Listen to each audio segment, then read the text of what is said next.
Ako po si Miss Winnie at ito ang ating kwento. Magandang araw, ako po si Ami, 78 taong gulang. Ang kwentong ibabahagi ko ay nangyari noong late 60s. Medyo matagal na akong tutuusin, pero lahat ng detalyeng ibabahagi ko po sa inyo ngayon ay sariwa pa rin sa aking isipan. Tila ba kailan lang nangyari ang lahat? Life is unfair, palagi kong sinasabi yan. Minsan kasi may mga bagay na nawawala sa atin ng labag sa ating kalooban.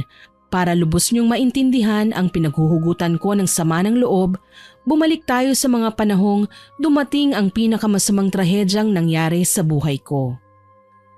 Hapon na yon, abala ako sa paghuhugas ng plato sa lababo. Malapit nang maghapunan kaya aligaga ako sa mga gawain, lalo na't inaasahan kong makakakain kami ngayon ng ulam na siguradong iuuwi ng aking ama. Isa siyang sabungero.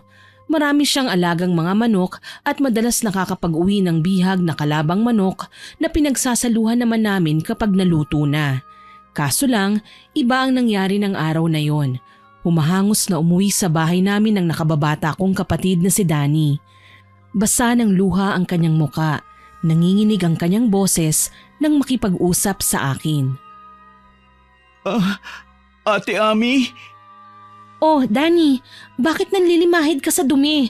Anong nangyari sa'yo? Mukha kang galing sa putikan na. Nasaan si nanay, ate? May kailangan kayong malaman. Nasa labas si nanay. Hindi mo ba nakita?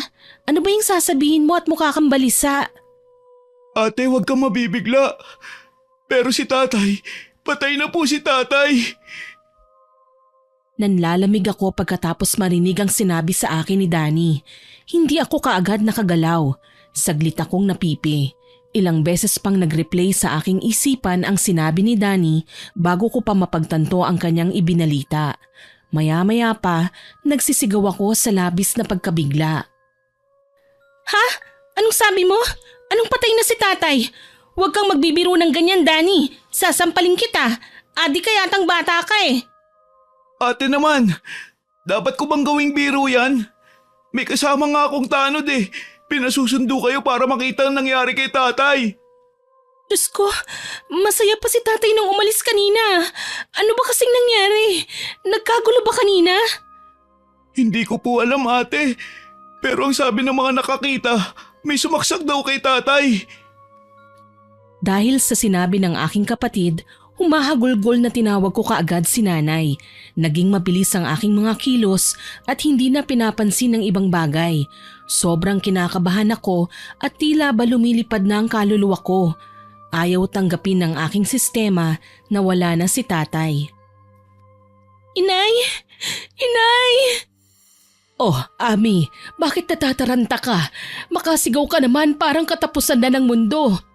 Inay, patay na po si tatay. Ano? Nasaan siya ngayon?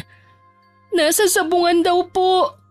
Hala, puntahan natin ang tatay niyo. Maging si inay, hysterical na nang malaman ang balita. Hindi na nga namin nasara ng maayos ang aming bahay nang umalis kami para pumunta sa sabungan. Habang naglalakad nga kaming tatlo ay hindi ko maiwasan ng pumalahaw.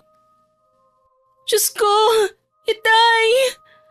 Tatay, bakit kailangan mangyari po sa inyo ito? Mando, asawa ko! Mga walang iya kayo!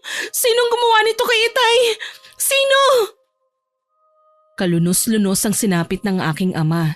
3 saksak sa dibdib ang kanyang natamo mula sa patalim na ginagamit sa panabong na nakatarak pa sa kanyang katawan. Nagkalat ang dugo sa sabungan. Marami raw ang nakakita ng pangyayari. Ang sabi, nagalit ang tatay ko nang malaman niyang dinaya siya sa kanyang pusta. Malaki raw ang panalo ni Tatay Mando ngayon. Kaso lang, iginiit ng mister ni Manang Ponsa na kalahati lang ang kanyang matatanggap. Kabisado na ng aking ama ang pasikot-sikot sa sugalan, kaya alam niya kung kailan siya niloloko at ginagansyuhan. Ipinaalam raw ito ni tatay sa lahat. Nagalit naman ang kanyang kaaway kaya siya sinaksak kaagad. Ang masaklap lang, hindi na namin mahanap si Mang Kanor. Mukhang tinago na nga siya ng asawa niya.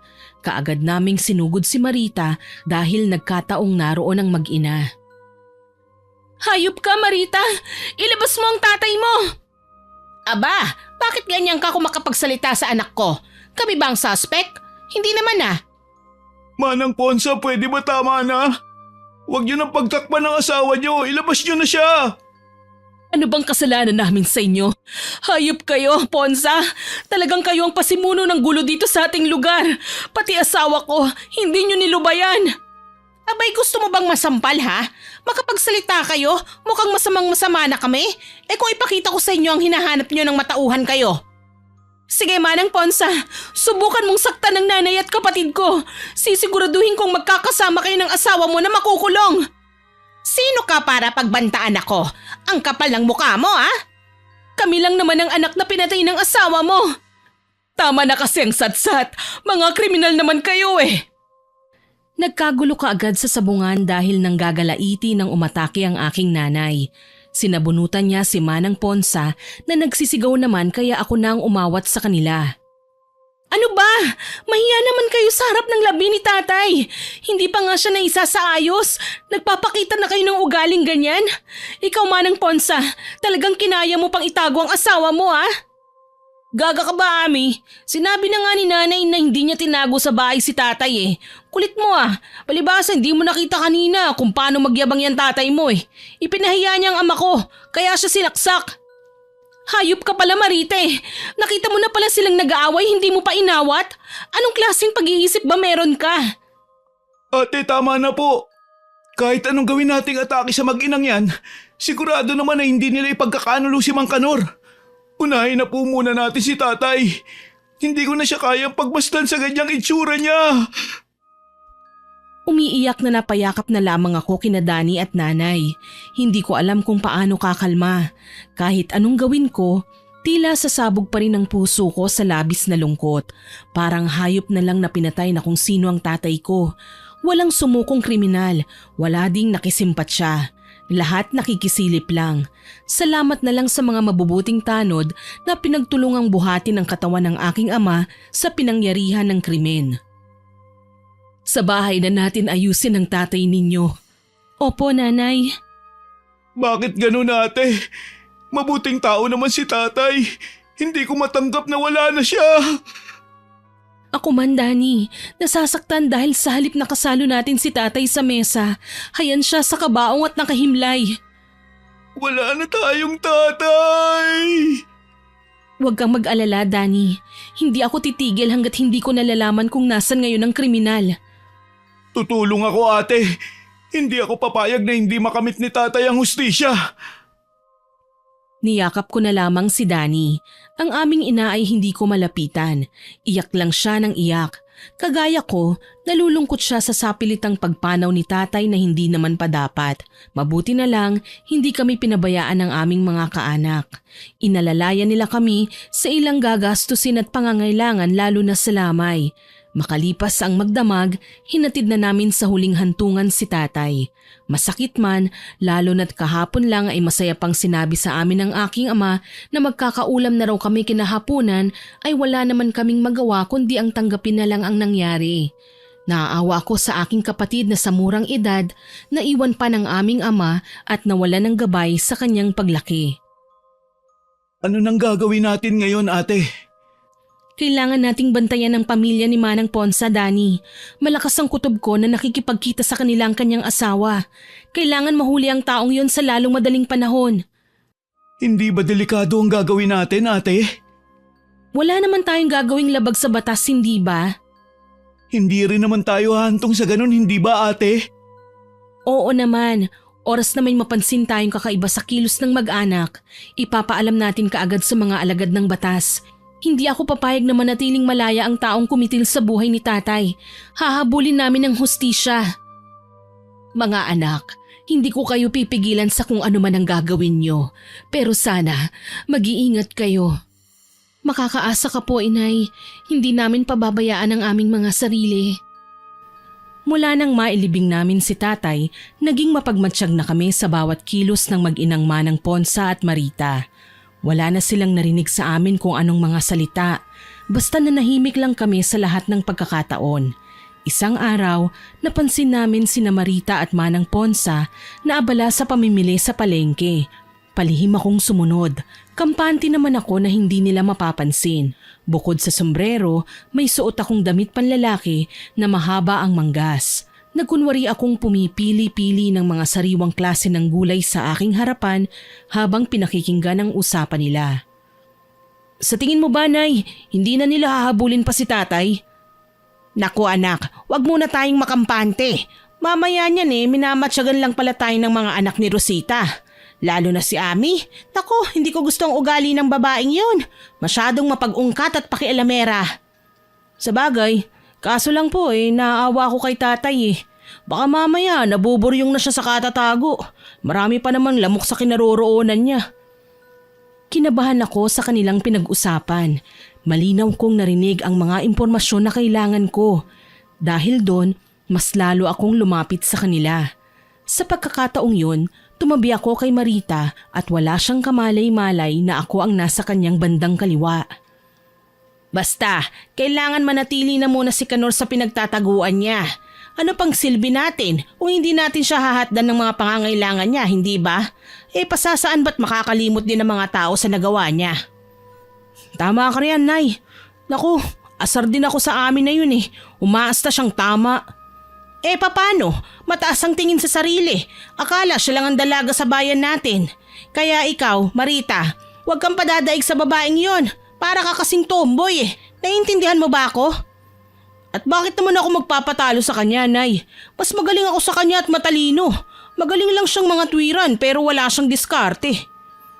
Habang pinakikinggan ko ang mga pinag-uusapan ng mag-ina, napapakuyom ako ng aking kamao.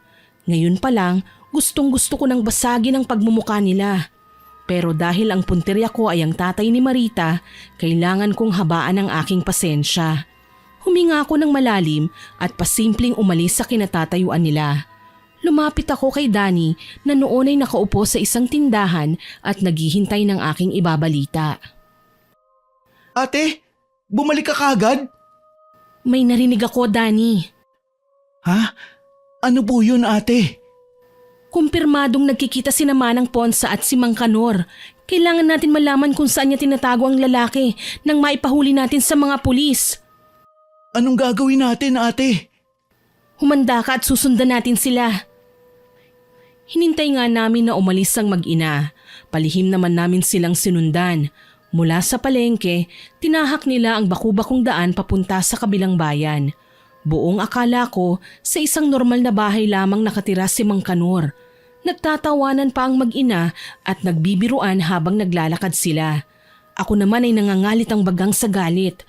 Hindi ko maiwasan na manggigil kapag naaalala ko ang ginawa ng mag-anak sa aking pamilya.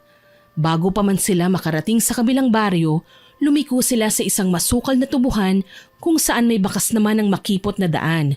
Sinundan namin na tila ba pathway hanggang sa makarating kami sa malawak na bakante.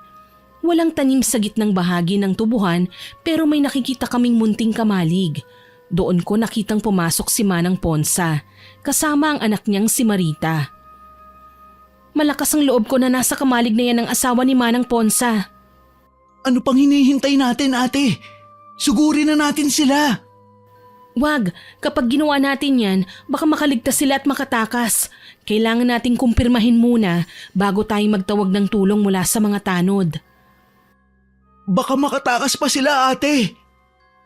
Wag naman sana, kailangan nilang mapahiya sa gagawin natin. Nanatili kaming tahimik at nagkukubli sa likuran ng mga nagtataasang tubo. Ate, ano na? Shh! Maghintay lang tayo, Danny. Huwag kang maiinip. Kailangan natin maging matyaga. Pasasaan ba't magdurusa din sila sa kulungan? Kasama pati si Manang Ponsa dahil itinago niya ang kanyang asawa. Huwag kang papayag na makatakas sila, ate Bakit naman tayo papayag? Hustisyang kailangan natin, Danny. Ibibigay natin yun kay tatay. Natahimik kami nang lumabas na sa kamalig ang mag-ina. May pinagpapaalaman sila sa loob kaya duda ko ang tatay yun ni Marita. Para makasigurado, pinakinggan ko ang kanilang usapan. Ingat ka rito, tay ha. Huwag kang labas ng labas. Alam niyo naman po na may mga naghahanap pa sa inyo. Tsaka kumalma ka lang dito, mahal. Pasasaan din ba't magiging malaya ka? Alam ko yan. Kami na po ni nanay ang bahala sa konsumo nyo. Hanggat kailangan nyo pa pong magtago, susuportahan namin kayo. Tsaka ingat sa pagpunta-punta sa Batis ha. Baka may makakita sa'yo doon. Nagmamadaling sinabunutan ko ang mag-ina dahil sa kanilang ginawa. Nagtatago sila ng isang kriminal. Yun lang ang malinaw. Kahit gaano ko pa kagustong sugurin ng dalawa, alam naman talaga namin na hindi yun ang tamang pagkakataon. Kaya kailangan namin maging matyaga sa paghihintay. Mahirap kasi umasa sa mga bagay na minamadali lang. Kailangan, oras na hulihin namin ang asawa ni Manang Ponsa, sigurado na at walang kawala. Umalis na nga ang mag-ina kaya dali-dali naman kaming umiwas sa kanilang daraanan. Nang makalagpas ang dalawa, mabilis kaming naglapit kaagad ng aking kapatid at nagbulungan. Sa tingin mo ba ate, hindi aalis si Mang Kanor sa kubong pinagtataguan niya? Tingin ko naman hindi siya aalis hanggat walang nakakaalam na nasa kubong yan siya nagtatago. Tara na, kailangan natin sundan ng mag-ina. Sige po ate. Naging masigasig nga kami sa pagsunod kina Manang Ponsa at Marita. Nalaman namin na pauwi na sila sa kanilang bahay. Hindi namin sila tinigilan.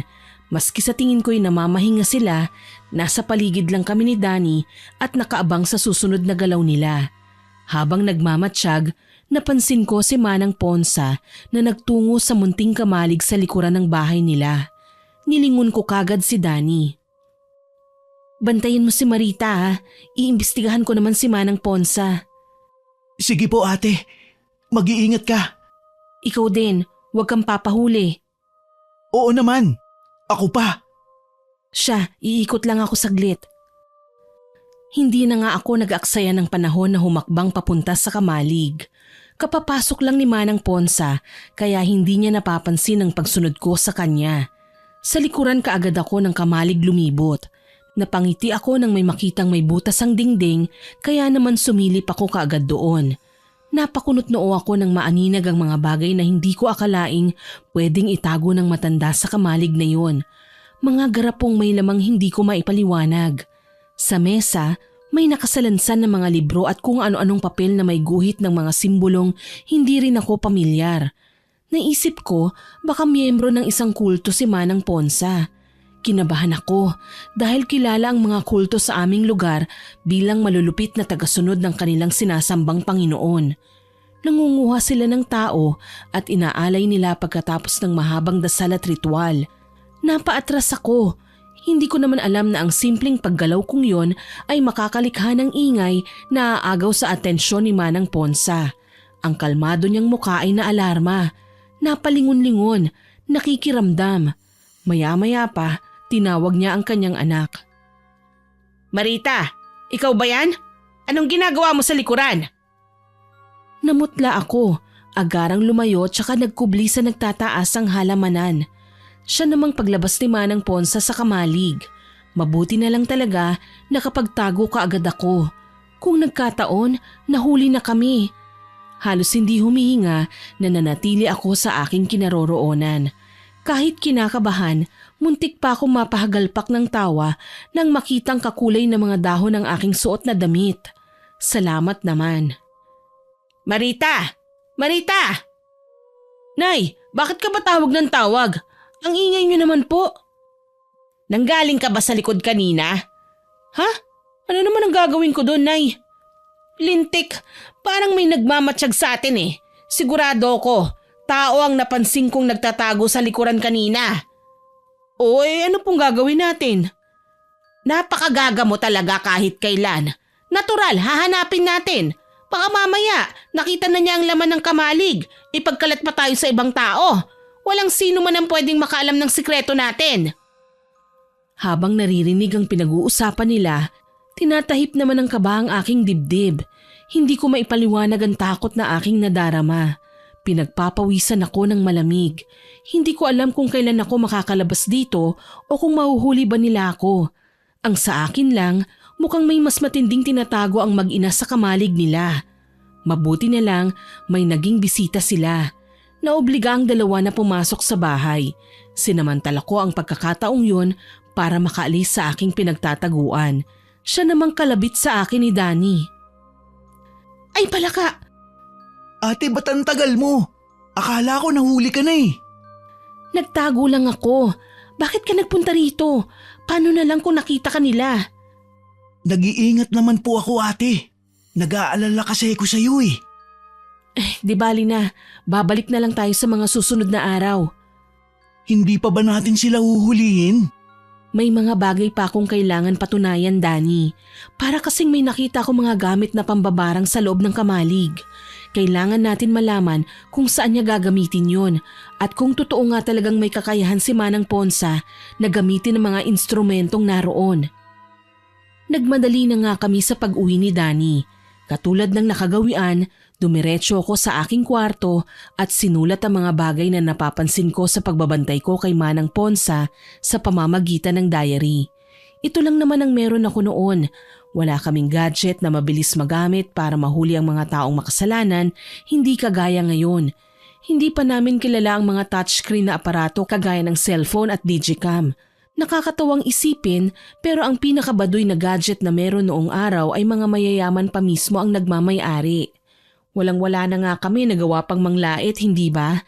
Pero magkaiba lang kasi ang mga itsura ng bawat aparatong nasubaybayan ko sa paglipas ng panahon at masasabi kong may mga paborito naman ako. Mabalik tayo. Ayun nga, may oras, petsa, buwan at taon ang bawat impormasyong itinala ko sa aking notebook. Sinigurado ko na wala akong nakakaligtaan. Sa ganoong tagpo ako nakita ng aking nakababatang kapatid. Ate, maghahapunan na tayo. Tapos ka na ba riyan? Malapit na to.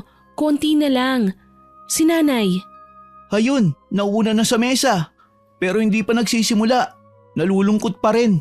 Palagi na lang siyang tulala.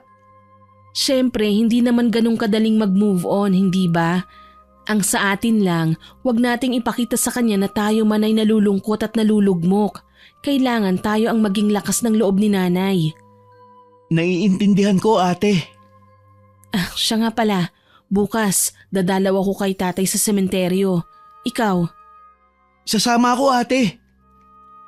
Nginitian ko ang aking kapatid tsaka iniwan ng sinusulat. Nagpa siya kaming saluhan na si nanay nang sa gayon, hindi niya gaanong maramdaman ang pangungulila kung paano mawala ng mahal sa buhay. Nay, kain na po tayo. Namimiss ko ang tatay niyo, mga anak. Sa tingin niyo ba, mapapanagot natin ang mga taong responsable sa kanyang kamatayan? Hindi po kami titigil, nanay. Kung naging maaga lang sana tayo, baka nagamot ko pa ang tatay niyo. Nay, wag niyo pong sisihin ang sarili niyo. Wala naman kayong kasalanan eh.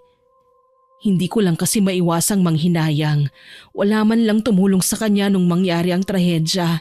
Hindi man lang siya sinalba ng mga nakakita. Napakarami namang nakiusyoso.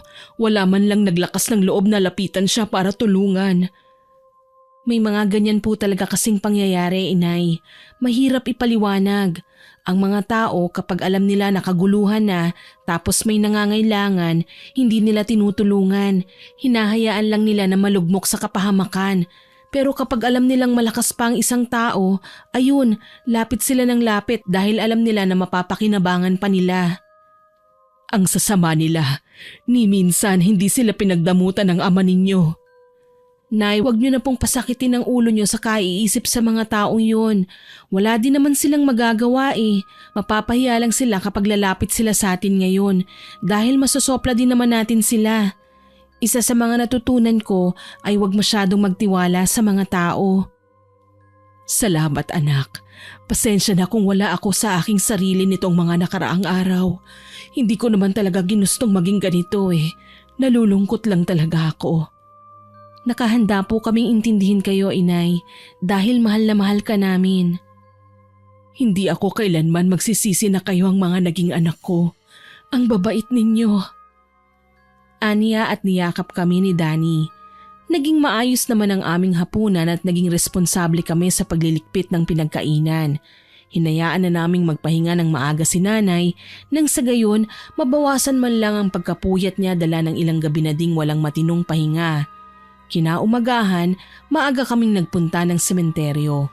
Bulaklak lang ang aming dala Dahil may kaugalian kami na ang taong kalilibing lang, hindi pa pwedeng ipagtirik ng kandila hanggat hindi pa sumasapit ang ika-1 taon na anibersaryo ng kanyang pagkamatay.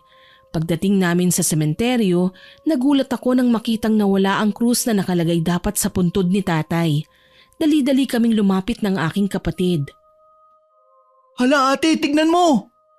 Diyos ko, sinong kumubkob sa libingan ni tatay? Ate, mukhang pati ang kabaong, binuksan! Ano? Sino naman ang posibleng gumawa nito? Napakawalang yan naman nila. Pinatay na nga ang tatay, pati ba naman ang kanyang kinahihimlayan ginambala pa? Ate, hindi kaya si Marita din na may kagagawa nito? Posible, pero mahirap kasing mambintang nang wala tayong nakikitang salarin. Anong gagawin natin, ate? Hindi ko alam, Danny. Naguguluhan ako. Sa ngayon, kailangan na muna nating ipaalam kay nanay ang nangyari para naman maisumbong niya kay chairman ang pagkubkob na nagaganap. Malay natin, may nakakita pala sa nangyari. Tingin ko kasi kagabi pa ito nangyari eh. Ano naman kaya ang kukunin nila sa libingan ni tatay? Wala namang pera o kahit na mahalagang gamit sa loob ng kabaong. Yan ang kailangan nating alamin. Tara na, kailangan nating ipaalam kay nanay ang nangyari. Dali-dali nga kaming umuwi sa bahay at sinumbong kay nanay ang natuklasan namin. Kagaya ng inaasahan, nagwala siya at galit na galit. Halos isumpa na nga niya ang lahat, kaya nagkaproblema kami ni Danny kung paano siya awatin. Mabuti na lang, nagawa kong ipaintindi sa kanya na kesa magwala siya ngayon, mas kailangan naming ipaalam sa may mga katungkulan ng nangyari para tulungan nila kaming mahukay ang kabaong at makita kung may mga nagbago pa sa pagkakalagay kay tatay. Nang malaman nga ito ng aming chairman, sinamahan niya kami sa sementeryo kasama ang iilang tanod maging ang supultorero. Hinukay nila ng maayos ang libingan at kinuha ang kabaong. Kinikilabutan man, tiniis ko ang lahat. Makita lang ng harap-harapan kung ano bang nangyayari sa yumao kong ama. Binuksan nga nila ang kabaong kaya kaagad naming sinumulan ng pag-iimbestiga. Sina Marita at Manang Ponsa naman ay nagkataong nariyan na hindi ko alam kung bakit nakikiusyoso din. Pero pinili na lang namin na wag silang pansinin. Nay, hindi po kayo maniniwala sa nakita ko. Pero tignan nyo, nawawala ang mga daliri ni tatay. Tama ka ate, pinutol ang mga daliri niya. Diyos ko, hindi na nila ginalang ang patay. Ano bang kailangan nila? Napakahayop ng may gawa nito. Patay na nga si tatay ay pinagkatuwaan pa nilang putulin ang daliri niya. Anong klase silang tao? Tao nga ba ate? Sus, baka naman wala talagang daliri yan tatay nyo bago pa man ilibing. Masyado lang kayong OA. Aba, uso na ngayon ang gumagawa-gawa ng kwento para sumikat. Sa tingin mo ba, matutuwa kami dyan sa pinagsasabi mo? Grabe ka naman mag-isip. Kaklaruhin ko lang Marita ha. Ano bang ginagawa nyo rito? Bakit kayo nakikialam sa problema namin? Wala naman kayong namatay na kamag-anak dito para dalawin nyo ah. At ngayon pa talaga? Hindi kaya kayo ang may gawa nito kay tatay? Nababaliw ka na ba? Talagang pinagbibintangan mo kami? Wala naman kayong rason para pumunta dito eh. Bakit ba kayo narito? Ha, baka naman kapag wala na kami, ibang parte naman ng katawan ni tatay ang kunin nyo. Siguro mambabarang kayo no? Sigurado ko, nanlaki ang mga mata ni Marita at Manang Ponsa. Gayunpaman, hindi na ako pinatulan ng mag-ina. Nagmamadali silang umalis kaya mas lalong tumibay ang aking hinala na mambabarang ang dalawa. Ano pa bang dahilan nila at kinuha nilang parte ng katawan ni tatay? Mahirap nga lang naman bintang pero hindi kami titigil ni Danny na hindi matuklasan ang lihim nila. Alam ko naman na naghahanap lang sila ng paraan para mainis kami. Pero hindi kami papayag. Huhulihin namin sila sa pamamagitan ng pagbitag. Kami na ang bahala rito anak. Magpahinga ka na. Alam kong napagod ka ng husto. Paano ka, Nay? Susunod naman ako anak. Wala kayong dapat na ipag-alala. Danny, halika na. Pinauuna na tayo ni nanay sa bahay. Ate, sa tingin mo ba, si Manang Ponsa ang may gawa nito? Malakas ang kutob kong sila nga. Sino pa ba ang pwedeng gumawa nito? Sila lang naman ang may dahilan eh. Tsaka kahit magpaliwanag pa sila, hindi naman ako makikinig sa kanila. Ang katotohanan na tinatago nilang tatay ni Marita ay malaking rason na para wag tayong magtiwala sa kanila. Mga traidor kaya ang mag-inang yan. Paano kaya ate kung maghanap tayo ng paraan para mabuking sila sa kanilang ginagawa? Huwag kang mag-alala, gagawa tayo ng paraan. Sa ngayon, mag-iisip muna tayo ng magandang paraan para sila mismo ang maglaglag ng sarili nila sa harapan ng maraming tao. Ano kaya kung bumalik tayo sa bahay ng mag-ina? Pwede, pero itataon natin na wala ang dalawa sa bahay nila. Siguro, hintayin muna natin sila na umalis. Alam ko naman na pupuntahan nila si Mang Kanor mamayang gabi. Nagkasundo nga kami ni Danny na mamayang hating gabi na lalarga papunta kina Manang Ponsa. Mas malaya kasi kaming makakapagsiyasat kung wala kaming pinag-iingatang mga tao. Nang makatulog na nga si nanay, saglit lang kaming nahiga ni Danny, tsaka dahan-dahang bumangon at isunukbit ang aming mga itak. Kahit babae akong tao, kailangan ko ng itak para sa proteksyon. Siyempre, gabi na kami lalakad. Kailangan kong ihanda ang aking sarili sa kahit na anong bagay o nilalang na pwede naming makasalubong sa daan. Ate, magdala kaya tayo ng asin? Hay nako Danny, bahala ka dyan. Basta ako, ang dadalhin ko itong itak ni tatay. Kailangan ko to para sa proteksyon natin. Kinakabahan ako. Pareho lang naman tayo eh. Pero kailangan nating tatagan ang ating sarili. Hustisya para kay tatay ang hinahanap natin. Tama ka ate. Salamat bunso ah. Kahit alam mong nakakatakot na ang pinagagawa ko, hindi mo pa din ako pinabayaan. Palagi mo akong inaalalayan sa lahat ng pagkakataon. Ate, sino ba naman ang magtutulungan kundi tayo lang dalawa? Sa kalalaki ako.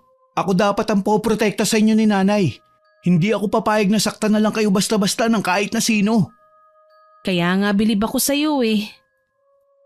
Pagdating namin sa bahay ni Manang Ponsa, tama nga ako ng hinala. Wala na doon ang mag-ina. Hula namin sa kamalig na pinagtataguan ni Mang Kanor nagpunta ang dalawa. Mukhang may balak pa silang mag-family reunion dahil sa ginagawa nila. Ayos lang yun, masusuri ko naman ng mabuti ang kanilang bahay.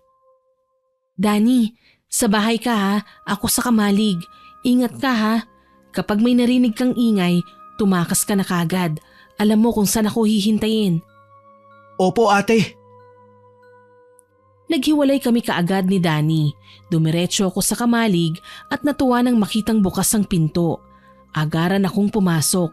Hindi na ako nag-aksaya ng panahon at hinalungkat ang mga gamit ng matanda. Nagulat ako nang makita ng malinaw ang mga garapon na may mga lamang ipis, mga uod, bubuyog at tarantula. Kinilabutan ako. Sa isang garapong may kulay berdeng likido, may nakababad na mga mata ng tao. May daliri at may mga tenga. Sumama ang pakiramdam ko nang malanghap ang mga ito. Talagang may kababalaghan nga sa bahay ng mag-inang Marita at Manang Ponsa. Kumpirmadong sila ang mga mambabarang. Dahil sa labis kong galit, pinagpupunit ko ang lahat ng papel na may nakasulat na orasyon. May dala akong lighter kaya sinunog ko ang ilan sa mga ito. Nangamoy usok ang buong paligid kaya medyo kinabahan ako. Pinatay ko ang ibang naglalagablab na papel at binalingan naman ang nagkalat na mga manika. May mga larawan sa dibdib ng mga ito. Tila ba representasyon ng bawat taong gusto nilang bigyan ng karamdaman. Maya-maya pa, dumating ang aking kapatid. Ate, ano yung nasusunog? Pasensya na Danny, nakalimutan ko. Sinunog ko ang mga ilan sa mga orasyong papel at naalala ko na hindi ko pala dapat na ginawa yun. Baka kasi may makapansin. Malayo naman tayo sa kapitbahay ate, kaya hindi tayo kailangan matakot. Ang mas kailangan lang natin pag-ingatan, ang mag-ina kung sakali man na umuwi sila. Kita mo to? Kumpirmadong may ginagawang masama ang mag-ina. Wala silang pinagkaiba sa padre de pamilya nilang kriminal. Ate, sa tingin mo ba, nandito mga daliri ni tatay? Oo nga ano, subukan kaya nating hanapin. Hinalungkat pa namin ang mga kahon kung saan may nakatagong mga gamit. Mas marami pa pala ang mga manika, karayom at langis na nakatago sa mga yun. Kinilabutan ako. May mga listahan pa ng pangalan ng mga tao na kailangan ng mamatay sa taong ito at may pangalan ng mambabarang na malakas sa buwang yun. Nakakakilabot ang matandang ito. Kailangan nating ilabas ang mga lihim niyang ito. Paano? Teka ate, nahanap ko mga daliri ni tatay. Diyos ko, talagang may label pa. Nagagamitin niya sa pambabarang ang mga daliring yun. Nakakasuka naman to. Halika, ilabas natin ang mga kahong ito. Anong gagawin natin? Basta, akong bahala. Paano? May dala kang extra na pantakip sa mukha, di ba? Isuot mo. Kailangan hindi makita ng kahit na sinong mukha natin. Masusunod ate. Nagawa nga namin ang pinakamalupit na planong panira sa buong bahay nila. Siguradong magwawala ang mag-ina kapag nakita nila ang mga orasyon, daliri, mga insekto at kung ano-ano pa na may kinalaman sa pambabarang na pagmamayari nila. Maaga din kaming nagising at inabangan sina Manang Ponsa at Marita sa daan. Kagaya nga ng inaasahan, nagulantang ang mag-ina nang makita ang kanilang mga gamit sa bawat poste sa tabi ng kalsada. Maayos na nakasabit sa mga sanga ng puno at may mga larawan pa ng mga binarang. Marami ng taong nakikiusyoso sa mga larawan, nagbubulungan at may tanong pa ng tanong kung sino kaya ang nagmamayari ng mga kagamitang yun. Nararamdaman ko gustong lumapit ni Manang Ponsa pero natatakot lang sila na mabuking sa kanilang ginawa. Ang mga tao naman kababakasan ng takot sa kanilang mga muka. Nang mga sandaling yon ay may bali-balita na kasi tungkol sa mambabarang na pumapatay talaga ng tao. Kailan lang nang may pumanaw sa aming mga kababaryo. Nabutas ang tiyan na pinamamahayan raw ng mga bubuyog. Hindi na kinaya ang kanyang pagdurusa kaya piniling pumanaw na nang makapagpahinga na ng walang hanggan. Tignan mo sila, Bunso. Nag-aaway ng mag-ina. Tama. Kita mo nga, nagtutulakan na sila kung sino ang kukuha sa mga gamit. Pati na ang daliri ni tatay. Gusto pa sana nilang damputin kaso lang maraming tao. Magtago tayo. Pakinggan natin ang pinag-uusapan nila. Ano ba naman yan, Marita? Bakit nagkalat dito sa kalsada mga gamit ko? Aba, malay ko, nanay. Hindi naman ako nakikialam ng mga yan eh. Hindi ba't nakahiwalayan sa kamalig? Oo nga. Kaso lang, sino naman ang magkakalat niyan? Paano pa natin madadampot ang mga yan? Bakit po ba akong sinisisi nyo, Nay? Baka naman may mga taong may matinding galit sa atin ang gumawa nito. Wala naman pwedeng gumawa nito sa atin eh. Yung magkapatid na atribida lang. Sino ba? Sina Ami at Danny? Malamang, may iba pa bang pwedeng gumawa nito sa atin? Mga hayop na mga batang yan ah. Talagang sinusubukan nila ang pasensya ko. Humanda nga lang sila kapag ako ang nakaganti. Talagang iiyak sila sa sindak. Hindi ako nakatiis sa mga narinig at nilabas ko sila sa aking pinagtataguan. Hindi ako papayag na basta na lang nila kaming pagsalitaan ng hindi maganda. Gayong sila naman ang mga salarin at naging dahilan kung bakit kami nagkakaganito. Aba, sa tingin mo gagawin namin yan sa inyo? Hindi nyo kami katulad Manang Ponsa, mga mambabarang. Magdahan-dahan ka sa pananalita mo ah. Baka mamaya niyan bumulagta ka rin dyan bigla. Bakit hindi nyo subukan?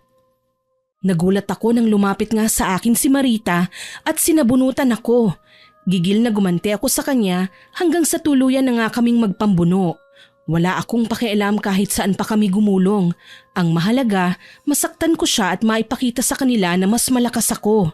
Maging si Danny ay natataranta nang nakiawat sa amin. Ang kaso lang, walang sino man sa aming dalawa ni Marita ang nais na bumitaw. Gusto kong kalbuhin ang babae, kaya naman nagsusumigaw na siya sa paghingi ng tulong sa nanay niya. Hoy babae! Bitiwan mo ang anak ko! Sige, subukan niyong lumapit at pagtulungan ako. Talagang makikita niyo ang hinahanap niyo. Punyeta naman Marita! Bumitiw ka na riyan at baka tayo pang masisi nila chairman! Hindi kayo aalis dito hanggat hindi nyo kinukuha ang mga gamit nyo. Mga kababayan, sinama ng Ponsa ang mambabarang. Mag-iingat kayo sa kanila. Lapastangan ka? Kayo ang lapastangan Manang Ponsa. Pati na ikaw Marita. Hayop kayo? Mamamatay tao na nga kayo ay tinatago nyo pa si Mang Kanor. Isuko nyo na siya. Wala kang katibayan sa mga binibintang mo. Gusto mo bang lumobo yan tiyan mo at labasan ng napakaraming insekto ha? Sige, gawin nyo nang malaman ng lahat ng tao ang pagiging isang mambabarang nyo. Hayop kayo, wala kayong Panginoon, kaya pala ang sasama nyo. Naging masama lang kami dahil sa inyo. Matanda na kayo pero pasimuno pa kayo ng kasamaan. Ilabas nyo ang asawa nyo. Napasigaw ako nang makisali na si Danny sa away naming mga babae. Pinagbabalyan niya sina Marita at Manang Ponsa, tsaka niya ako inalalayan. Umiiyak na siyang makita akong duguan at maraming galos. Paano ba'y habang nakikipagsabunutan ako, sa simento ako tumama at nangudngod. Sinamantala naman ni Manang Ponsa ang kaguluhan at kaagad na tumakas. Halika na ate, ipagamot natin yung sugat mo. Ayos lang naman ako eh. Bakit mo ba ako inawat? Ikaw talaga ate. Duguan ka na nga, matapang ka pa din. Sana pala ginaya mo na lang si tatay. Naging sabungera ka na lang. Daig mo pa ang manok panabong ko makaatake. Ikaw talaga. Halika na nga, umuwi na tayo. Napagod ako sa pakikipagbasag ulo eh. Loko ka ate. Ako dapat ang inaawat mo, pero baliktad ang nangyayari. Umuwi na nga kami at naghanap na lang ng maidadahilan kay nanay, oras na makita niya ang sugatan kong muka. Ayoko din kasi na nag-aalala siya sa amin. Mabuti na lang, dumating sa bahay sina chairman at ipinaalam sa amin na nahuli na raw si Mang Kanor at nakakulong na ngayon sa presinto. Ang problema lang, 2 araw lang na na-detain si Mang Kanor at pinakawalan din kaagad sa hindi malamang dahilan. Gayon na lang ang galit naming magkapatid. Bakit naman kasi kailangan nilang pakawalan ng matandang yun? Marami naman nakakita na sinaksak niya si tatay eh. Hindi ko alam ate. Wala na talagang matinong batas dito sa atin ngayon. Ano nang gagawin natin? Hindi ako papayag na manatili na lang siyang malaya. Pero wala pa din tayo maipapakitang matibay na ebidensya. Ayaw naman nila tayong paniwalaan. Alam mo naman ate na kung sinong malapit sa batas, sila pa ang napapaburan. Gusto kong magalit pero hindi ko naman alam kung kanino. Napaka-unfair naman na kinuha nila ang buhay ng tatay natin pero hindi naman nila ibabayad ang sa kanila. Pagkakakulong na nga lang ni Mang Kanor ang gusto kong maging kapalit eh. Huwag ka nang malungkot ate. Ang karma naman hindi nag-iingay. Talagang gagawa ng paraan para maparusahan ang mga may sala. Malaya man sila ngayon, hindi naman sila magiging malaya sa mga mata ng Panginoon. Ipagdasal na lamang natin yun. Masakit man pinilit namin ang aking kapatid na umusad sa mga masasakit na naranasan namin sa buhay. Ibinaling namin ang aming atensyon sa ibang bagay. Kaso lang, nitong mga nagdaang gabi, hindi ako makatulog ng maayos. Madalas akong bangungutin. Dinadalaw ako ng aking ama sa panaginip at humihingi siya ng tulong sa akin. Sumisigaw siya ng hustisya kaya naman palagi akong nababagabag. Makalipas ang ilang araw, nalaman na lang namin na palaging nananalo sa sabong si Marita. Kahit kababaing tao, sumasali sa sabong at may manok pa talaga siya na ginagamit para makahakot ng malaking panalo. Narinig namin sa mga kumparing sabongero ni tatay ang tungkol doon kaya naman nabanggit ko ito kay Danny. Aba, nag-iba ang trip ng mga kriminal ngayon ha, bunso? Bakit ate? Anong ginawa nila? Ayun, nanggugulo sa sabungan si Marita. Palagi raw nananalo. Magaling raw ang mga manok na panabong niya. Naisip ko tuloy, bumabalik na naman sa dati ang mga pangyayari. Dati, si tatay at Mang Kanor ang magkalaban. Ngayon naman, si Marita. At kailangan natin yung tapatan. O bakit naaasar ka? Halika't gayahin din natin sila. Asarin natin hanggang sila ang sumuko at ilabas niya na ang tatay niya. Oo nga ano, paano kaya kung alagaan natin ang mga manok ni tatay na panabong tapos isalang din natin sa sabungan? Tama, mas mabuti pa nga. Sinisiguro ko na hindi pa dadaigang mag-ina, kaya naman idadaan natin sila sa dayaan. Paano mo naman gagawin yun? Masama yun ate. Ako ang bahala, tsaka hindi mo naman nalalaman ang ginagawa ko na yun eh. Mas masama pa nga ang ginagawa nila eh. Naging pasensyoso kami ni Danny sa pagnanais na makapaghiganti. Hindi na muna kami nagpakita sa mag-ina sa pagnanais na maasikaso ang mga manok panabong ni tatay. Pagkatapos, nagpunta ako sa kagubatan para mangalap ng mga makamandag na hayop at kunan sila ng lason. Inipon ko ang mga ito at ginawang tuyong tableta. Dahil magaling sa paglalagay ng mga mutya o anting-anting si tatay noon sa kanyang mga manok para manalo, kabisado kong gumawa ng mga ganitong tableta. Inoperahan ko ang 2 sa aming mga manok na isasalang namin sa sabong at ibabaon ang mga nagawa kong tabletang lason. Ang 2 ito ang inihanda ko kina Marita at Manang Ponsa para sa katapusan ng kanilang kasamaan. Ang iba naman ay hinayaan ko na lang na itrain ni Danny para mas magaling sa paglipad at paggalaw ng may kutsilyo ang mga ito. Dati nang matatapang ang aming mga manok, kaya alam kong hindi kami dehado kapag nais naming lumaban. Ate, ako magdadala. Ikaw naman ang magbabantay sa akin. Sige, gagawin ko yan. Ako ang hahanap ng mga makakalaban mong manok. Hindi ako papayag na maging masaya sila sa lahat ng kanilang ginagawa. Kailangan din silang magdusa sa kahit na anong paraan. Si ate talaga oh. Hindi mo ako masisisi, Danny. Alam mo naman na masyado akong nasaktan sa pagkawala ng tatay natin. Nabaliwala lang ang paghihirap natin na mabigyan siya ng hustisya. Parang pinaglalaruan lang nila tayo. Araw ng linggo, unang pagsabak ni Danny sa manok naming panabong. Nakahanda na ang lahat at suportado kami ng mga kumpare ng aming yumaong ama. Ilan sa kanila ay mga ninong pa namin ni Danny. Nang kailangan ng lumaban ng kanyang manok, nilapitan ko siya. Kahit anong mangyari, huwag kang magpapatalo ah. Napansin ko si Marita sa di kalayuan. Pinagmamasdan niya tayo. Huwag kang mag-alala ate. Gagawin ko ang lahat, manalo lang. Salamat naman. Alam ko hindi tayo mabibigo. Kailangan nating ipakita sa kanila na may ibubuga tayo. Sabi ko sa kanya. Lingid sa kanyang kaalaman, may ipinahid ako sa talim ng manok na siguradong magpapahina sa kalaban kapag nasugatan na. Hindi ko ito ipinaalam kay Danny dahil alam kong magagalit siya kapag ipinagtapat ko sa kanya ang totoo. Literal na pandaraya na kasi ang ginagawa ko, maipanalo lang ang kanyang manok. Naging swabe ang unang pakikipagsabong ni Danny. Nanalo kami at naging kasing galing ni tatay sa sabong. Naging sunod-sunod ang aming pagkapanalo hanggang sa minsan nang magkaharap sina Danny at Marita. Dala ng labis na desperasyon na makapaghiganti, ninais ko ding ako mismo ang kumalaban kay Marita. Kung si tatay nagawa nilang lokohin at saktan, pues hindi niya magagawa sa akin ang bagay na yun. Kaya hayaan mo kung ako munang humarap sa kanya. Sige ate, ikaw ang bahala. Wala naman akong problema kung sino sa atin ang kakalaban sa kanya eh. Salamat Danny, bibigyan natin sila ng magandang laban. Sa unang pagkakataon mula ng huli naming pagsasabunutan, ngayon lang kami ulit nagkaharap ni Marita. Babae sa babae, sugarol laban sa sugarol, anak laban sa anak. Aba, matapang na tayo ngayon ah. Pati pagsasabong ng manok pinasok mo na. Bakit ikaw? Sinusundan mo rin ba ang yapak ng ama mo ah? Anong mangyayari sa'yo kapag natalo ka? Mananaksak ka din ba kagaya ng ginawa ng ama mo sa tatay ko? Mga hayop kayo. Oy, kumalma ka. Aba, sabong ang pinunta ko sa lugar na ito, hindi para pumatay ng tao. Talaga lang ha? Subukan na lang natin kung hindi mangati ang kamay mo. Ang init naman masyado ng ulo mo. Hindi ka ba marunong magpasensya? Hindi ko kayang magpasensya sa mga taong kagaya mo. Ano, tatayo na lang ba tayo dito? Nagmamadali ka eh. Kaya sige, pagbibigyan kita. Nagsimula na nga ang labanan ng aming mga manok. Sa pagkakataong ito, yung manok na nilagyan ko ng tabletang laso ng aking inilaban sa kanya.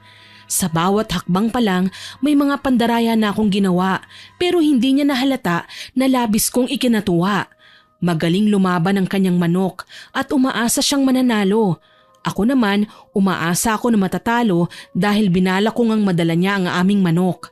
Nung una, nakakaiwas pa ang aking manok. Kaso lang sa hindi sinasadyang pangyayari, nakita ko si Manang Ponsa sa kumpulan at nakatitig sa manok namin. Tila ba dinadasalan niya ito? Maya-maya lang, nagulat ako nang makitang nagbago ang galaw ng kanyang manok at naging mabalasik ito. Inatake niya ang kalabang panabong na pagmamayari namin at natalo. Nagkunwari akong nalulungkot pero ang totoo, gusto kong tumawa ng malakas. Nagtagumpay ako nang hindi nila alam. Akala ko ba malakas kayo? Tangengot naman pala manok nyo eh. Ganyan talaga sa sugal, Marita. Minsan may nananalo, minsan may talo. Ang mahalaga natatanggap natin yun ng maayos. Talaga lang ha? Oo naman. Bakit? Naiinis ka ba kapag natatalo ka? Abay syempre, hindi ako sanay na natatalo no. Alam mo kasi Ami, sanay kaming nananalo. Isang malaking kahihiyan sa pamilya namin na matalo sa kahit na anong bagay. Ah, mapagmataas ka pala at mayabang. Teka lang, kanina ka pa tila nagpaparinig ah. Ano bang problema mo? Wala akong problema, Marita. Baka naman ikaw ang meron. Gigil na gigil ka eh. Nanalo ka na nga, hindi ba? Huwag mo namang ipakita sa mga tao ang ugali mo. Grabe ka naman kung makapagreklamo. Para kang dinaya eh. Hindi nakapagsalita si Marita dahil sa aking sinabi. Marahil napagtanto niya ang kanyang mga inasta. Sa halip na magsalita pa ng magsalita, pahablot niyang dinampot ang aming patay na manok pati na ang kanyang panabong. Hindi tayo close, Ami. Kaya solo kong makakatay ang manok na napanalunan ko mula sa'yo. Ayos lang, Marita. Hindi naman ako mahilig sa manok eh. O siya, salamat sa magandang laro. Okay lang kahit alam kong dinaya niyo ako. Anong sinabi mo? Dinaya niyo ako. Huwag ka nang tumanggi. Nakita ko naman ang ginawa ng nanay mo eh. Sa bagay, isa siyang mambabarang. Kaya niyang gawin ang mga bagay na yon. Abat, Marita, halika na! Hindi ko binati si Manang Ponsa. Literal na tiningnan ko lang siya mula ulo hanggang paa. Ipinakita ko na hindi ako natutuwa sa presensya niya. Basta na lang akong umalis at lumapit kay Danny na kaagad naman akong sinalubong. Ano ate, kumusta? Nagtagumpay tayo, Danny. Hawak na ni Marita ang manok natin. Ngayon matitikman na nila ang matamis nating ganti. Sigurado ka na ba talaga rito ate? Baka kasi malaman ni nanay ang ginagawa natin. Malalaman ni nanay kapag ikaw mismo ang nagsumbong. Mas takot ka talaga sa dalawang mambabarang kesa sa kaluluwa ni Tatay, Danny. Okay lang sa'yo, pero sa akin hindi niya ako pinapatulog. Palagi niya akong sinisingil sa hustisya na pinangako ko. Kaya kailangan kong gawin ang mga bagay na ito. Halika na, kailangan natin sundan ng mag-ina. Pasensya na ate. Alam ko naman po na kailangan ni tatay ang hustisya. Hindi lang kasi ako sanay na gumawa ng ganito. Alam mo ang turo sa atin ni nanay, hindi ba? Huwag tayong maghihigante. Kahit pagaano kalupit ang ginawa nila sa atin. Kagaya nga ng sinabi mo, life is unfair. Kahit English yun ate, alam ko ang ibig sabihin. Huli na ito, Danny. Ipinapangako ko, pagkatapos ng gagawin nating ito, hindi na ako kailanman mandaraya sa sugal. Sina Marita lang din naman ang ginawan ko ng ganito eh. Umalis na nga kaming magkapatid sa sabungan at nagtungo kami sa bahay ni Manang Ponsa. Naningkit ang mga mata ko nang makita si Marita na abala sa pagtanggal ng balahibo ng manok. Si Manang Ponsa naman ay nasa likuran ng babae at pinagmamasdan ng anak niyang linisin ang manok. Ikaw, Nay ah, sinabi ni Ami na nandaya ka raw. Akala ko ba magbabagong buhay na tayo? Yun ang sinabi ni Tatay sa atin, hindi ba? Hindi ko kasi maiwasang mainis sa tuwing sasabihin ng tatay mo na kasalanan naman namin kung ba't kami natalo. Kaya niya nasaksakan tatay ni Ami noon. Bakit kasi inorasyonan niyo pa yung manok panabong natin? Ayan, nagkamali ka sa nadasalan mo. Yung manok ni Ami ang natalo. Sabi ko naman sa'yo, hayaan mo na ako sa diskarte ko, di ba? Tama din naman kasi si tatay eh. Kung hindi kayo nakialam, mamamatay din naman sana ang buong pamilya ni Ami kung hinayaan mo siyang maniobra ang lahat. Ang kaso, nakialam kayo. Kaya natalo ang manok ng tatay nila Ami. Nagtalo sila ni tatay, nalaman na nandaya tayo. Kaya bago pa niya ibulgar ang totoo, sinaksak na niya ang matanda. Matagal na nga namin ginagawa ang bagay na yon, ano ka ba? Matagal na kaming nandaraya. Tama, dahil hindi nila alam na bukod sa pagiging mambabarang, kayo mismo ang babaeng mandaraya sa sugal. Huwag kang mag-alala, huling pandaraya ako na yon. Mahiya naman tayo sa tatay mo. Siya naman ay nagbabagong buhay na. Nagsisi na raw siya sa ginawang pananaksak sa ama ni Ami. Hindi naman talaga tayo kriminal hindi ba? Sadyang may mga bagay lang talaga na mahirap tanggapin kaya nakakagawa tayo ng mali. Alam nyo, Nay, totoong inis ako dyan kay Ami. Pero nakaka-relate din ako sa galit niya sa atin Ikaw ba naman ang bawian ng ama, hindi ba? Pero syempre, hindi ko pa rin naman gustong kumampi sa babaeng yun. Hindi ko siya gustong maging kaibigan. Hindi ko alam kung ano ang aking mararamdaman habang pinakikinggan ang usapan ng mag-ina. Nagagalit ako na hindi ko naman mailabas. Nakukonsensya pa naman ako kanina dahil nandaya ako. Pero si Manang Ponsa pala, numero 1 nandaya din. Ang masaklap pa, matagal na niyang ginagawa ang bagay na yun. Napansin kong natahimik ang mag-ina kaya muli ko silang sinilip.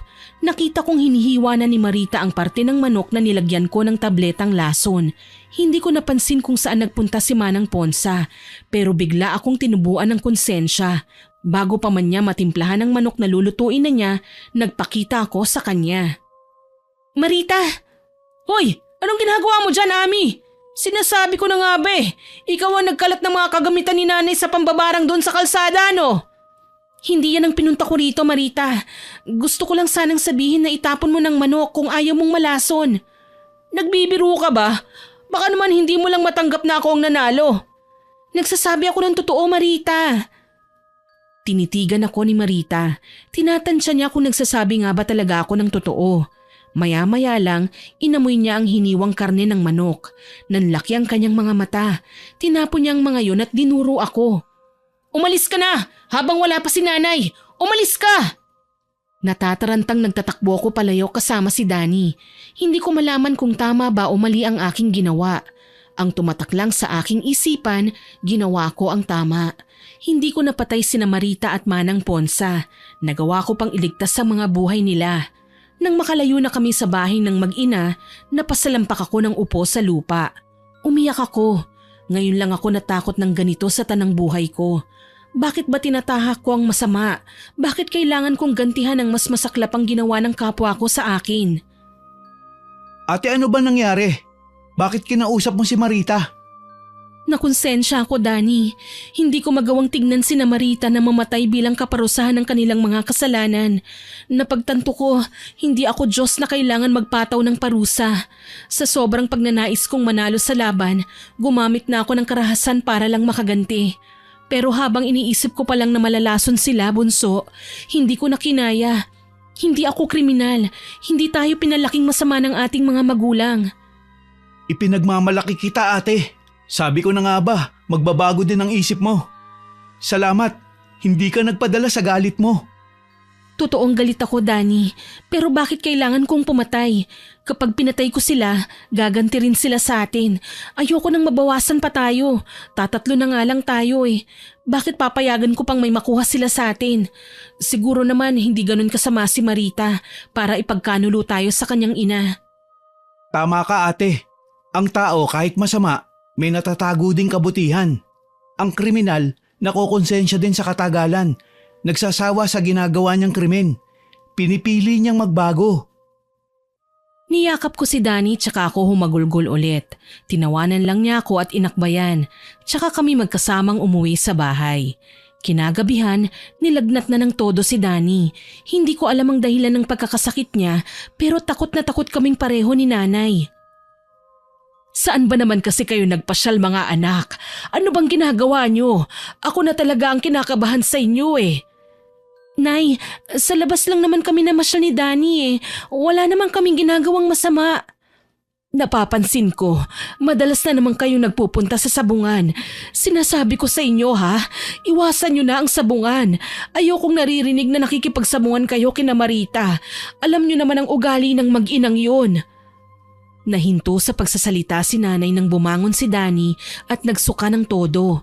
Nagulat kami nang imbis na mga kinain lang niya kaninang hapunan ng ilabas ay may humalo pang maliliit na butiki na nagpasigaw sa akin. Sinasabi ko na nga ba, may ginagawa kayong hindi maganda. Nay, wala po. Hindi po talaga kami naging pasaway sa labas. Namasyal lang kami ni Danny at wala na kaming ibang ginagawa. Ihanda mo na ang mga gamit ko. Kailangan kong gamutin si Danny.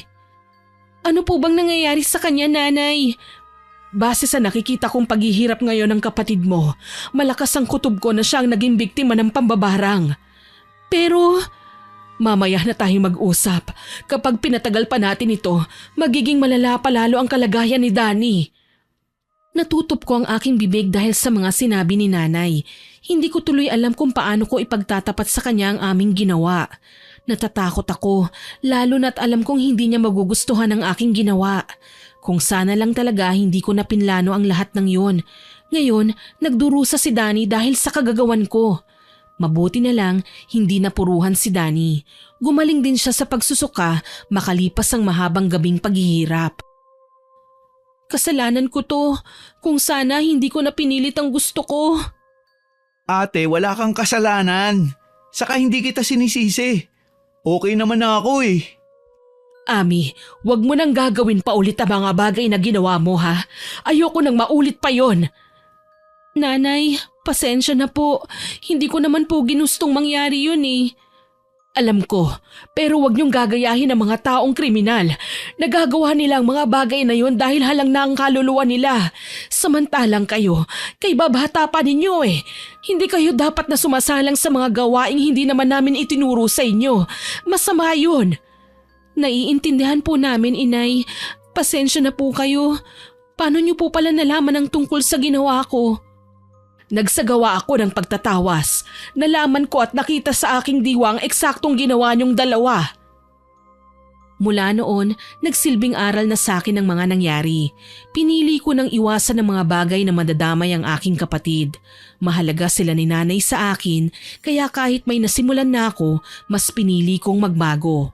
Makalipas ang ilang araw, dumating si Marita sa aming bakuran at galit na galit akong basta na lang sinabunutan. Hayop ka, Ami! Aray! Ano ba? Walang yaka? Muntik mo na kaming lasunin ah! Hindi naman nangyari, hindi ba? Hindi ako kagaya ninyo, Marita. Hindi ko magagawang pumatay ng tao, kahit gaano ko pa kagusto. Paano kung namatay kami, ha? Naisip mo ba yon, ha? Naisip ko na yon, Marita. Quits na tayo kapag namatay kayo. Pero napagtanto ko, hindi ako kriminal. Hindi ko kayo kayang patayin kagaya ng kaya niyong gawin sa amin.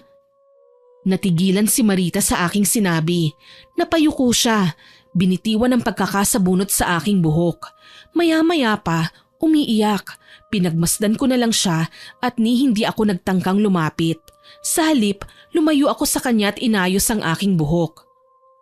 Hindi ko na alam kung dapat ko pa bang sabihin ito. Pero pasensya na ah. Pasensya na sa lahat ng pagkakamaling nagawa namin. Alam kong naging masama rin ako. Hindi ko man lang sinaway sina tatay at nanay sa pinaggagawa nila. Pero nung makita mong kakainin na namin ang manok, yun lang naman ang senyales na hinihintay ko para itigil ng ginagawa namin.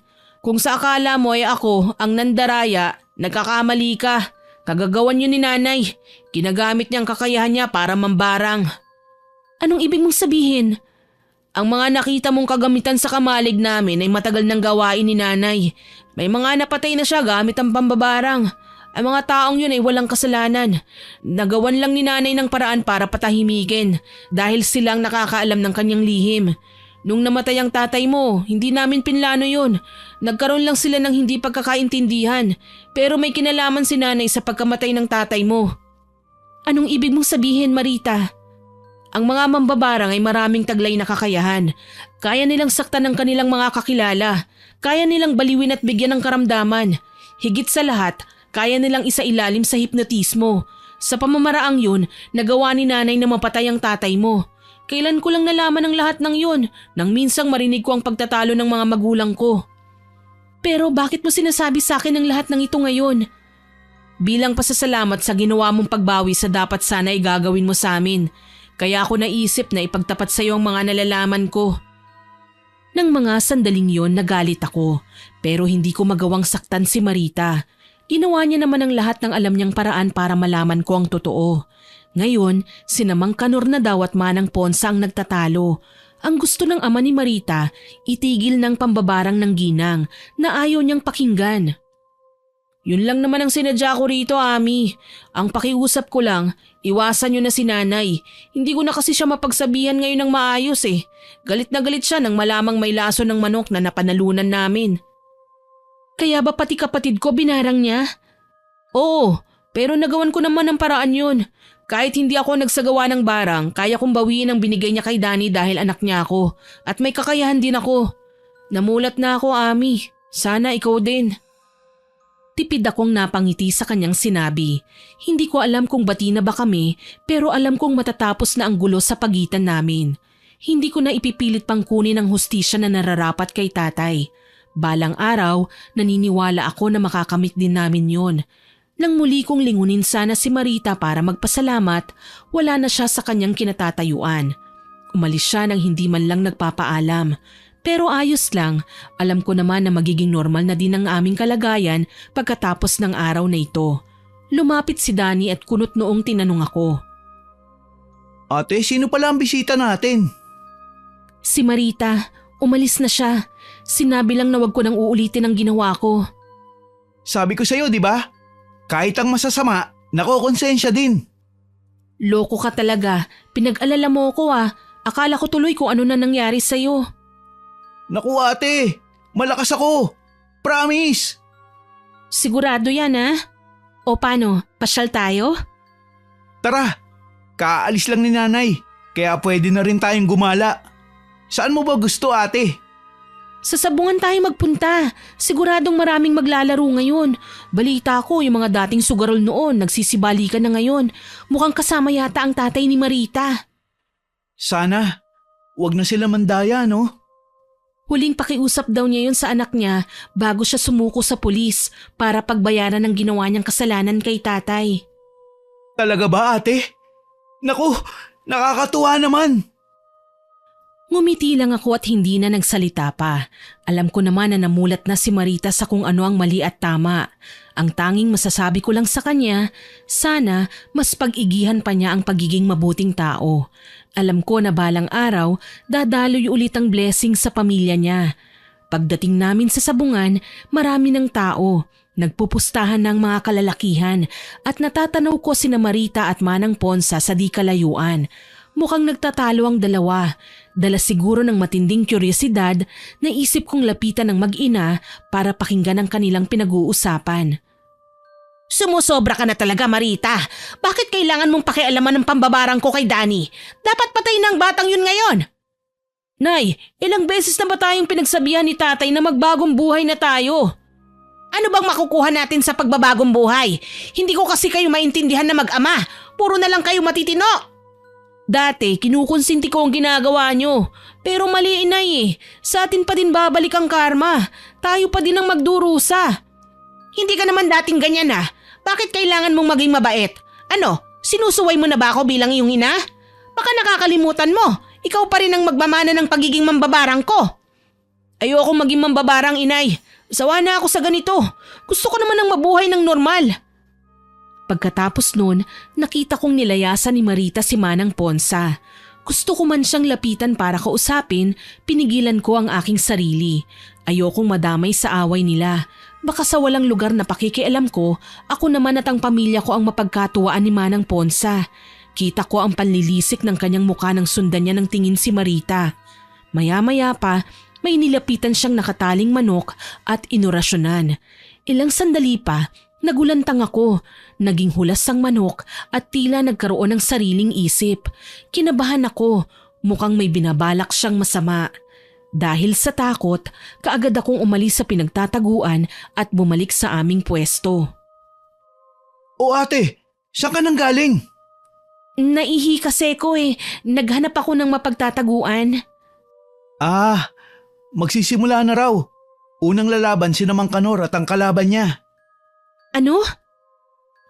Kinabahan ako habang pumapasok sa tila baring ng mga manok si Mang Kanor at ang kalaban niya. Pareho silang may dalang manok. Naroon din ang referee.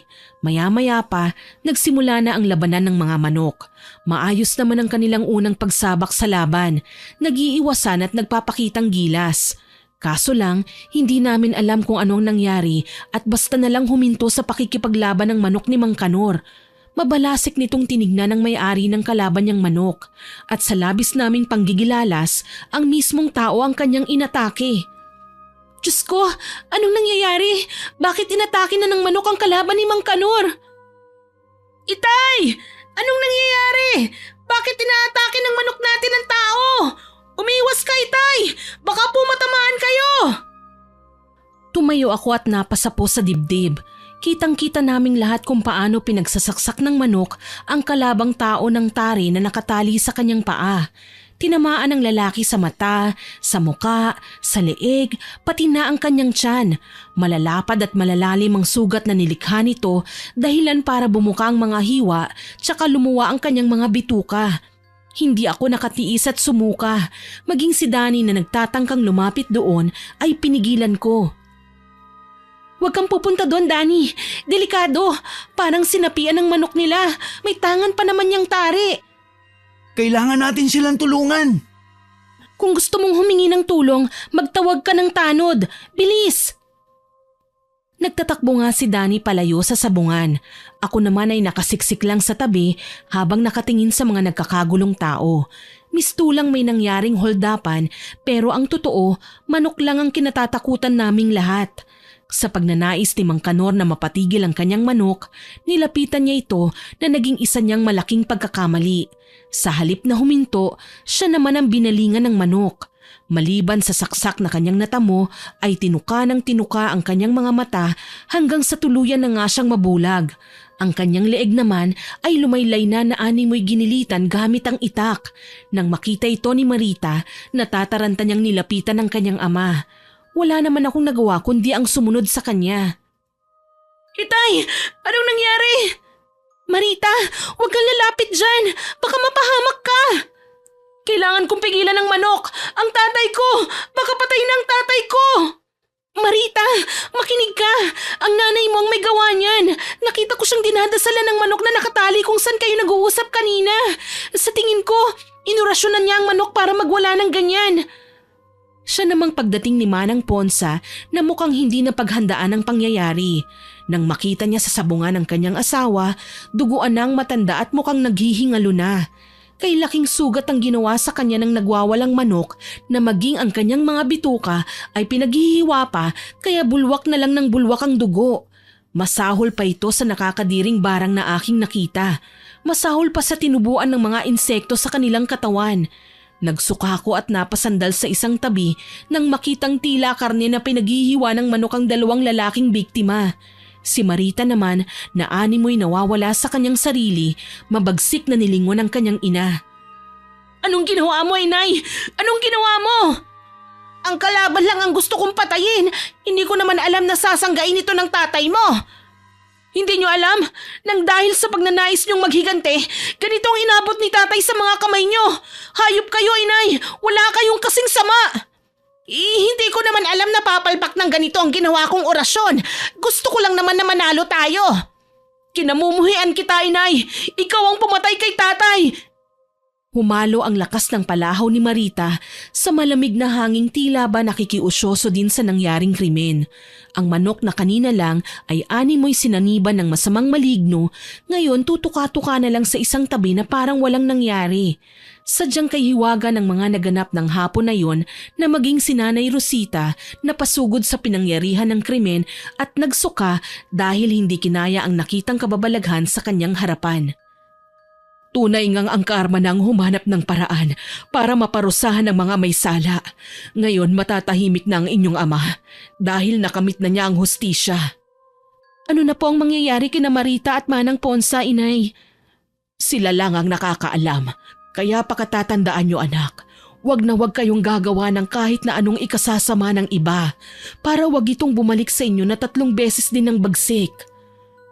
Tumango kaming dalawa ni Danny. Nabalitaan na lang namin na dinala pa sa ospital ang 2 inatake ng manok pero ano pang magagawa nila? Patay na ang 2 lalaki. Inilibing na kaagad sila kinabukasan at basta na lang nawala sa bayan ng mag-ina. Hindi namin alam kung ano nang nangyari sa kanila. Basta ang hinuha namin, hindi nila kinaya ang kanilang kahihiyan at konsensya na dahil sa pandaraya sa sugal gamit ang pambabarang ay bumuelta ang karma at pinatay din ang kanilang padre de pamilya. Hanggang dito na lamang po. More power po sa inyong channel at God bless. Naway nagustuhan niyo ang aking ibinahaging kwento. Hanggang sa muli, ako po si Miss Winnie na nagpapasalamat sa inyong pakikinig.